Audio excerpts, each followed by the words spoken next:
All he really wants is the valuable financial knowledge he heard from them. From a very young age, he knows that his lifelong dream is to become a banker. This is Texas in 1939, a place where black people are oppressed by severe discrimination.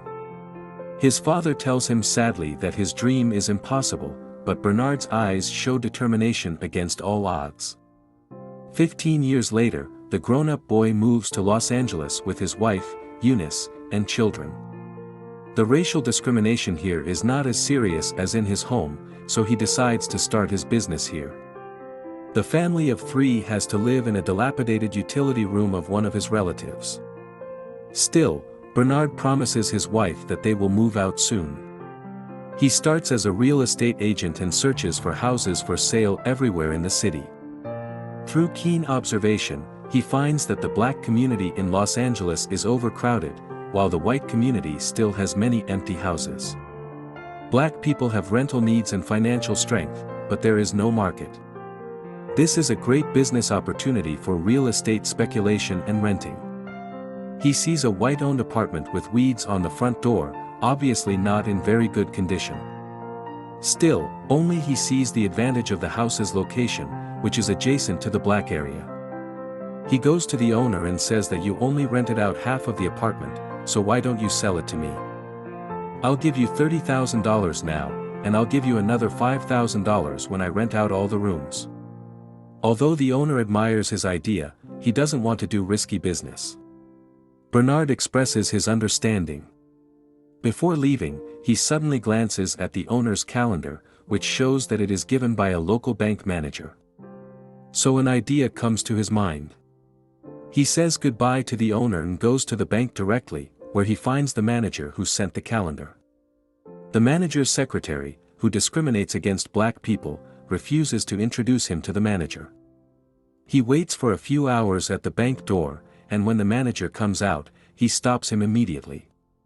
He says, "I know one of your VIP customers, the business I do will benefit him, and I hope you can approve a loan for me." But the bank manager rejects him without thinking. That night, he receives a call from the owner. The owner asks him, "Did you use my name to try to get a loan?" He has no choice but to apologize. Unexpectedly, the owner doesn't blame him but admires his belief that he will not give up until his goal is achieved. The owner decides to guarantee the loan for him, so he gets the first loan in his life from the bank and buys the property. This is the 2020 movie The Banker, which tells a true entrepreneurial story. In the United States in the 1950s, a black man who suffered from discrimination worked hard in a world dominated by whites and built a business empire. There is courage and rationality in this man named Bernard Garrett, and we should all learn from him. The character is played by Marvel's Falcon, Anthony Mackie. Although he doesn't use his fists throughout the film, his frown still contains a burst of tension. Before we continue, don't forget to subscribe to our channel. We will bring you more interesting and exciting movie recaps. An old white lady has just come home from shopping when she sees a black man at her door. "What are you doing?" she asks with a sharp voice. The black man answers calmly, "I'm renovating the apartment building."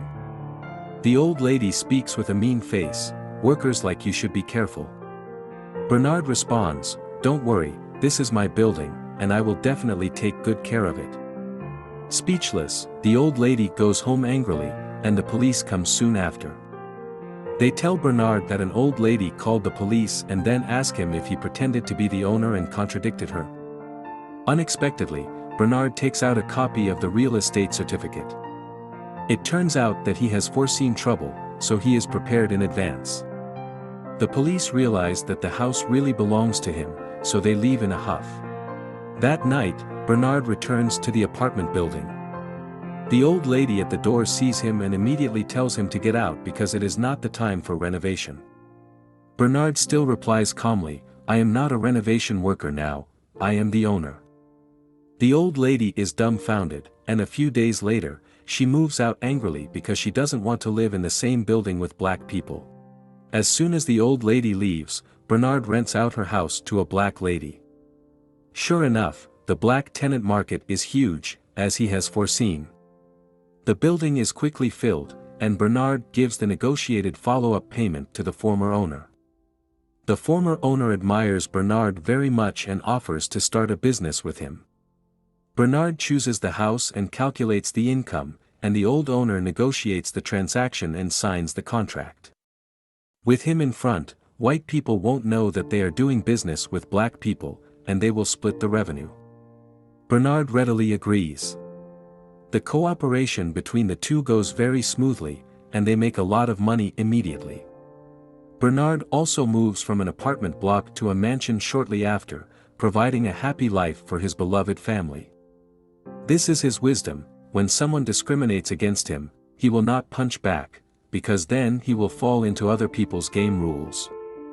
He wants to play his own rules. Rational, economic, and maximum profit is his ultimate goals.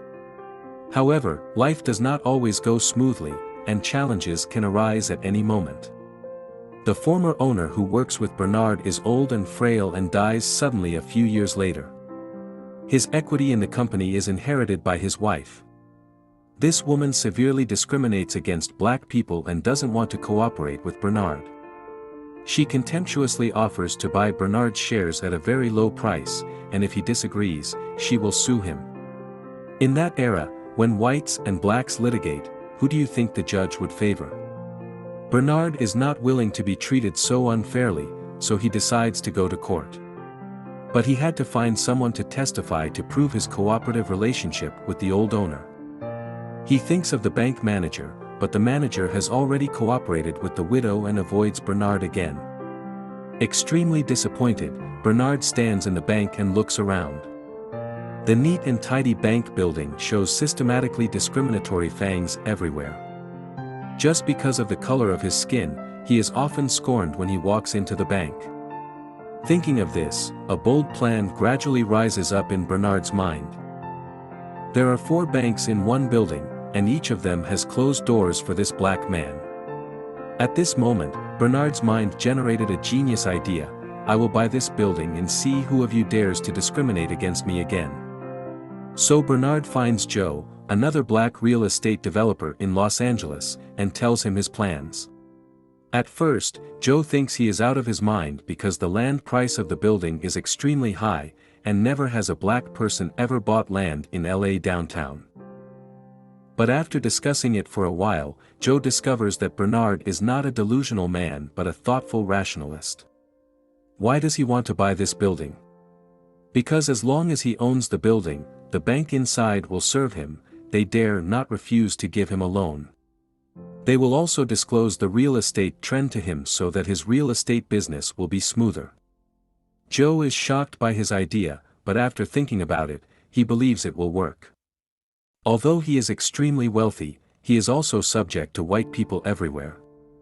If he can step on white bankers on white land, he will make more money. However, they still cannot negotiate transactions with white people directly, so they need a white person as an agent. In this regard, Bernard already has an idea in mind: Matt, who has been helping him with renovations. This guy is an honest man. He's also very ambitious, just a little inexperienced. So Bernard and Joe set out to train Matt comprehensively, teaching him golf, high-class manners, mathematical thinking, and real estate. Matt lives up to expectations and quickly becomes proficient at golf. While playing golf, he can calculate real estate valuations, just like a young and promising entrepreneur. At a golf club, Matt meets the owner of the bank building. Of course, this encounter is also arranged by Joe. The conversation goes well, Matt gets the chance to buy the building, and the rest will be negotiated. But Matt doesn't know how to do it. Don't worry. Before the negotiation, Bernard helps Matt make all the preparations. He first counts the number of lights on in the building after dark, calculates the vacancy rate of the building, and then gets the building estimate value. Through the building's annual revenue and operating costs, Bernard prepares any numbers that might be involved and asks Matt to memorize these numbers before meeting with the owner. As a result, no matter how the big boss bluffs about his property, Matt is always one step ahead and gives out the exact number, which shocks the big boss. The accountant beside him is also dumbfounded. They all think that they have encountered a math genius and can't fool him at all.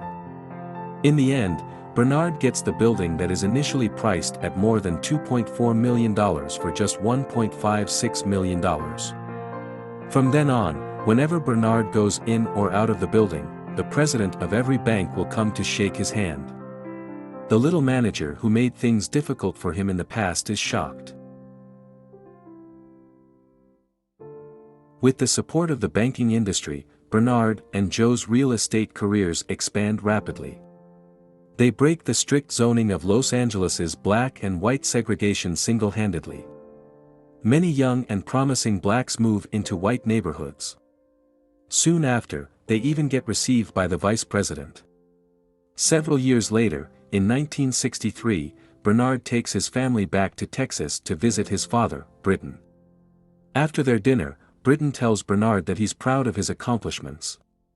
The next day, Bernard walks around town with his son. Before they know it, they are standing in front of the bank where Bernard worked as a shoeshine boy. At that time, Texas was the most racist place in America. They meet a young boy shining shoes just like Bernard used to when he was little. To Bernard's surprise, the boy will only work on the shoes of white people. This little incident touches Bernard and awakens his sense of responsibility to his fellow man. He secretly makes up his mind that he must change the status quo and help the black community in his hometown get better housing. The next day, Bernard visits Joe and tells him that they should buy the Mainland Bank in Texas. Joe thinks Bernard is out of his mind for even thinking about it because the racism in Texas is so severe. But Bernard manages to show compelling reasons to make the purchase. In the end, Joe agrees to help Bernard out.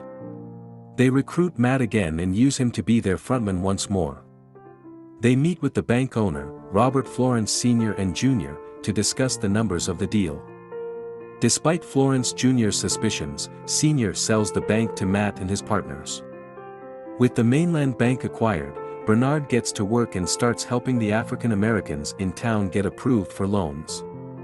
It would seem that Bernard's goal is to help his fellow men get a fair chance at housing and even money-making opportunities. Things go well for a time until Florence Jr. starts investigating the loans that their bank approves. One day, Florence follows Matt and meets up with Bernard and Joe. He confronts them about the loans they approved and threatens them with a letter from the U.S. Treasury Department. He says that the department will inspect the bank's operations in 1 month. As Florence Jr. leaves, the guys discuss their next moves. During that time, Matt comes up with a suggestion. He suggests that they buy another bank and transfer the problem loans from Mainland to that bank. They discuss the purchase of the Bank of Marlon Moore, and Bernard says the main problem is overseeing the operations of the bank. In response, Matt suggests that he be allowed to run the new bank. Bernard expresses his discomfort with the idea, but he eventually settles with letting Eunice keep an eye on Matt. In the end, Matt gets to run his bank just like he wanted. The next day, Matt meets up with a lawyer and starts signing loan contracts on his signal. Sometime later, Matt receives a call from Florence Jr. regarding clients that want to withdraw all their money from Mainland. To make matters worse, a federal bank examiner arrives at Marlon. To help Matt, Bernard forces himself to dress up as a janitor so he can get close during the meeting. Unfortunately, it doesn't make a difference since the examiner discovers a critical problem on several loans. Bernard is in disbelief that the absurd loans got approved. Eventually, they learn that it was Florence Jr.'s doing all along. It turns out that while rushing to run his bank, Matt skipped protocols and used a lawyer that Florence recommended. Through that, Florence was able to sneak in the problematic loans. Sometime later, Bernard and Joe tell Matt that the most rational move they can make is to walk away from the Bank of Marlon. Unwilling to let his bank go, Matt makes a move without letting his partners know. Joe learns about his move the next day and rushes to Mainland Bank with Bernard. They confront Matt about the loans while Florence watches the spectacle with a proud look on his face. Bernard tells Matt to get their books, but it's too late. The federal bank examiners arrive to revoke Mainland Bank's license to operate. While leaving the building, the FBI arrests Bernard and Joe. Bernard tries to stand his ground, but it's a futile struggle.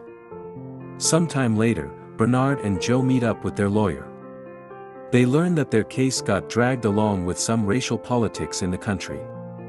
Meanwhile, Matt talks with Senator McClellan about testifying against his partners in exchange for his freedom. Matt contemplates his next move that night and makes a phone call. Matt follows McClellan's suggestions and testifies against his partners at the Senate hearing the next day. Later that day, Bernard also meets with McClellan and listens to his proposal. He gives him a choice to take an immunity deal and confirm Matt's testimonies, or Bernard can say whatever he wants and go to jail. In the end, Bernard decides to say the words that have been kept in his heart for years. He talks about racial discrimination in the country. Shortly after that, both Bernard and Joe's fortunes got decimated after the hearing. The two also got sentenced to federal prison. Florence Jr. purchases the Mainland Bank for a small fraction of the price paid by Bernard and Joe. Meanwhile, Matt Steiner never got charged with any crime. Several years later, Bernard and Joe get out of prison. Eunice finds it strange that the two men seem happy even after losing all their fortune. It turns out that's not the case at all. Joe reveals that they have properties next to each other in the Bahamas. Eunice is in disbelief and asks Bernard how that happened. It turns out that the man Matt called the night before his testimony was Bernard. He told Bernard about the senator's deal and apologized to him. In return, Bernard asked Matt a favor before the government could seize their assets. The movie ends after we learn that Bernard and Joe's residential properties were instrumental to the fight against housing segregation in LA, and they still have two mansions next to each other in Bahamas. The end. This movie really made me feel the charm of rationality. When it comes to discrimination, Bernard is filled with righteous indignation like every black person. Still, he turns the majestic emotions into ambition. Every move he takes, he only follows the rationality of his mind, make decisions rationally, act rationally. So he can do the most cost-effective business with the lowest cost and make the most money. Take 2 or 3 steps like this, and then look back at the people who discriminated against you, you will find that they have been left far behind by you. This is what entrepreneurs have said many times about delayed gratification. Yes, isn't the best life the one with delayed gratification? You're very welcome to share your thoughts in the comment area. Subscribe to our channel for more movie recaps like this one, and I'll see you in the next video.